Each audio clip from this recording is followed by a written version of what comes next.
Pedro entrou naquele escritório de luxo com roupas rasgadas, sujas e um terno velho que claramente não pertencia àquele mundo.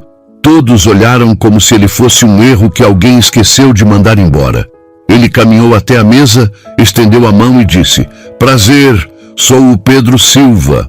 A presidente, com o nariz empinado e o olhar mais frio que o mármore do chão, recuou a própria mão e disse alto para todos ouvirem: "Eu não aperto a mão de gente como você." O silêncio que veio depois cortou mais que navalha. Mal sabiam que aquela mão que ela rejeitou mudaria a vida de todos naquela sala para sempre. Antes da história, inscreva-se no nosso canal. Nós damos vida às lembranças e vozes que nunca tiveram espaço, mas que carregam a sabedoria de uma vida inteira. Vou te contar essa história do início. No coração da Faria Lima, em São Paulo, existe uma torre de vidro e concreto chamada Torre Mendes. Lá no 20º andar tem uma sala de reuniões onde bilhões de reais mudam de mãos todos os dias. Mas essa sala tem um detalhe que incomoda muita gente. Ela é toda de vidro, transparente. Tudo o que acontece ali dentro é gravado e transmitido ao vivo para investidores do mundo inteiro. Por que tanta transparência? Bem, isso não foi escolha, foi obrigação. A Mendes Empreendimentos, dona daquela torre toda, tinha acabado de sair de uma investigação federal pesadíssima por manipulação de resultados e fraudes financeiras. O escândalo foi tão grande que os investidores estrangeiros e fundos soberanos exigiram: ou vocês gravam tudo, ou a gente sai fora. E assim nasceu aquela sala de vidro, onde nada fica escondido. Era uma manhã de terça-feira, quando um menino de 12 anos entrou naquela sala. Sim, você ouviu certo, 12 anos. O nome dele era Pedro Silva. Cabelo desgrenhado, tênis surrado, um terno velho com rasgos e muito sujo. Ele carregava uma pasta de couro gasta debaixo do braço e olhava para tudo com uma calma estranha para a idade. Mas quem era esse menino? Pedro não era filho de empresário. Ele foi menino de rua. Cresceu na zona norte de São Paulo, entre semáforos, pedindo moeda, limpando para-brisa, dormindo em marquise quando chovia. A infância dele foi dura, fome, frio, medo. Mas Pedro tinha algo raro, um coração puro. Um dia, aos 9 anos, ele estava num sinal da Avenida Tiradentes quando viu um senhor de terno caindo no chão, passando mal. Todo mundo passava. Ninguém parava. Pedro largou o pano que usava para limpar vidro e correu para ajudar. Segurou a mão do homem, pediu água numa padaria, ficou ali até a ambulância chegar. Aquele senhor era Antônio Ribeiro, dono da Ribeiro Investimentos, um fundo gigantesco focado em empresas emergentes. Antônio não tinha filhos, não tinha herdeiros, e nunca esqueceu o menino de rua que segurou sua mão quando ele achou que ia falecer ali, sozinho, no meio da rua. Um tempo depois, Antônio faleceu e deixou tudo para Pedro. Tudo, empresa, investimentos, imóveis, ações. Um patrimônio de bilhões. Do nada, aquele menino de 12 anos virou um dos maiores investidores do Brasil, agora voltando para aquela sala de vidro. Do outro lado da mesa estava Carmen Couto, presidente da Mendes Empreendimentos, mulher de 30 e poucos anos, cabelo impecável preso e terno caro. Carmen vinha de uma família tradicional paulistana, daquelas que têm sobrenome em avenida, que acham que nasceram para mandar. Mas a Mendes Empreendimentos estava afundando. Dívidas crescentes, investidores fugindo em silêncio, bancos públicos pressionando por garantias, cortes de pessoal, projetos parados. A empresa precisava de 3 bilhões e 100 milhões de reais. Urgente.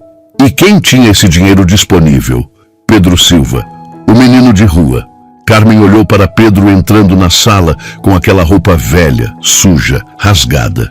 Ela franziu o nariz. Os diretores ao redor da mesa trocaram olhares. Um deles soltou uma risadinha baixa. Outro fingiu olhar para o celular.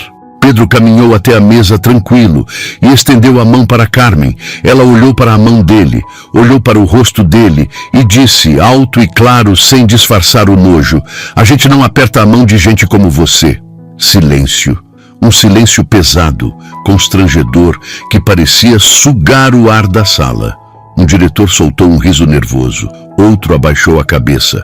A câmera no canto da sala continuou gravando. Tudo ao vivo. Tudo registrado. Pedro abaixou a mão devagar. Não tremeu, não gaguejou, não saiu correndo. Ele só olhou para Carmen com aquela calma de quem já viu coisa muito pior na vida. E sentou-se. A reunião começou. Carmen agiu como se ainda fosse a rainha do mercado brasileiro. Interrompeu Pedro no meio das frases, tirou sarro das projeções dele, insinuou que ele ter herdado tudo foi golpe de sorte. Fez piadinha sobre ele ser novo demais para entender o mercado de verdade. A equipe dela ria junto. Ninguém ousava confrontá-la. Cultura da empresa. Obedeça, fique quieto ou perde o emprego. Em certo momento, Carmen disse, olhando para Pedro com desprezo, o mercado brasileiro não premia gente emocional, senhor Ribeiro. Pedro só anotou mentalmente. Ele já tinha ouvido coisa muito pior. Na rua, ele aprendeu a observar, esperar, calcular. E foi exatamente isso que fez. Depois de 1 hora de humilhação, Pedro pediu licença.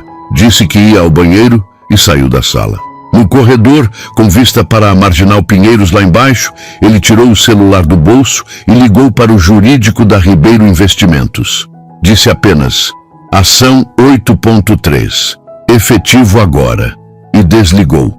A cláusula 8.3 era uma coisa que Pedro tinha criado depois de já ter sofrido preconceito em outras negociações.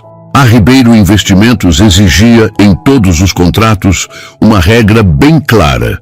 Qualquer conduta discriminatória, abusiva ou desrespeitosa documentada durante as negociações autorizava a retirada total do capital, sem multa, sem aviso prévio, sem negociação. E a Mendes Empreendimentos, por causa da investigação, era obrigada a gravar tudo. Tudo. Se você está gostando da história, se inscreve no canal. E se prepara para esse final emocionante, Pedro voltou para a sala tranquilo, como se nada tivesse acontecido. A reunião continuou por mais meia hora. Carmen seguia confiante, achando que estava ganhando, que tinha colocado aquele moleque no lugar dele, e então os celulares começaram a vibrar. Um diretor olhou a tela e ficou branco. Outro levantou da cadeira. O CEO da Mendes Empreendimentos atendeu uma ligação, ouviu algo e ficou chocado, pálido, como se tivesse visto um fantasma. Ele olhou para Carmen e disse com a voz tremendo, presidente, o suporte sumiu. Ribeiro Investimentos retirou os 3 bilhões e 100 milhões. Carmen congelou. O quê? Eles retiraram tudo. Agora, o mercado já sabe. A reação foi imediata. Bancos começaram a ligar. Investidores estrangeiros mandaram e-mails. As ações da Mendes Empreendimentos despencaram. Em 15 minutos, a empresa perdeu mais de 1 bilhão em valor de mercado. Carmen olhou para Pedro, que estava sentado quieto, olhando pela janela. Pedro, você não pode fazer isso. Ele virou o rosto devagar e disse com a mesma calma de sempre. Posso. A cláusula foi assinada pela sua equipe e você mesma forneceu as provas. Ele apontou para a câmera no canto da sala. Tudo gravado, tudo documentado. Você me humilhou, me desrespeitou, na frente de todo mundo, e isso estava no contrato como motivo para a retirada imediata. Carmen tentou se levantar, mas as pernas não obedeceram. Ela olhou para os diretores, pedindo ajuda. Ninguém se mexeu. Todo mundo sabia. Quem afundou aquela empresa foi ela. Um dos diretores, o mais velho, disse baixinho, desculpe, presidente, mas quem causou isso foi a senhora. Carmen sentiu o poder escorrendo pelos dedos. A sala ficou em silêncio de novo, mas dessa vez o silêncio era dela. Pedro recolheu seus papéis, fechou a pasta velha e caminhou até a porta. Antes de sair, parou ao lado de Carmen. Ela estava travada, entre raiva e choque. Ele se inclinou levemente e disse só para ela ouvir, Você achou que poder era controle, poder é escolha, e eu fiz a minha, e saiu. Lá fora, o mercado continuou castigando a Mendes Empreendimentos. As ações caíram 32% até o fim do dia. Bancos privados acionaram cláusulas de garantia. Fundos estrangeiros retiraram suporte. A empresa entrou em colapso financeiro em menos de 6 horas. Carmen virou manchete em todos os jornais. Presidente perde bilhões após humilhação gravada e preconceito com ex-menino de rua. Pedro não deu entrevistas, não foi em programa de TV, não postou nada. Só liberou uma nota oficial, curta. Parcerias terminam quando o respeito termina. Mas a história não acabou aí. 2 semanas depois, a investigação federal voltou a focar na Mendes Empreendimentos. E descobriram que Carmen não era só arrogante. Ela estava envolvida diretamente nas fraudes. Documentos falsos, contratos fantasmas, desvio de dinheiro público, tudo veio à tona. Carmen foi demitida, investigada, processada. Ninguém no mercado quis mais o nome ligado ao dela. Ela virou o símbolo de arrogância corporativa, virou exemplo do que não fazer e acabou presa. 30 anos de cadeia por seus crimes. Pedro, ele continuou investindo, cresceu mais ainda, virou exemplo de ascensão brasileira sem submissão, virou símbolo de que você pode vir de baixo, mas não precisa abaixar a cabeça. A imprensa brasileira e internacional batizou o caso como o colapso do aperto de mão. Universidades começaram a usar a história nas aulas de ética, governança, riscos culturais, impacto do preconceito no ambiente corporativo. A gravação da reunião virou material acadêmico. Profissionais de origem humilde, gente que veio da periferia, que cresceu com dificuldade, que já sentiu na pele o preconceito velado, revisitaram aquela gravação e repetiram mentalmente: nunca subestime quem veio de baixo. E a frase final de Pedro? Ah, essa o Brasil inteiro decorou.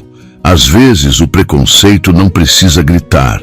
Às vezes ele só não aperta mãos. Anos depois, Pedro Silva continua investindo em empresas emergentes. Continua ajudando gente que vem de onde ele veio. E continua sendo aquele menino que, num sinal da Tiradentes, segurou a mão de um velho desconhecido porque era a coisa certa a fazer. Porque, no fundo, Pedro aprendeu uma coisa na rua que muita gente rica nunca aprende. Dignidade não se negocia. Respeito não se compra.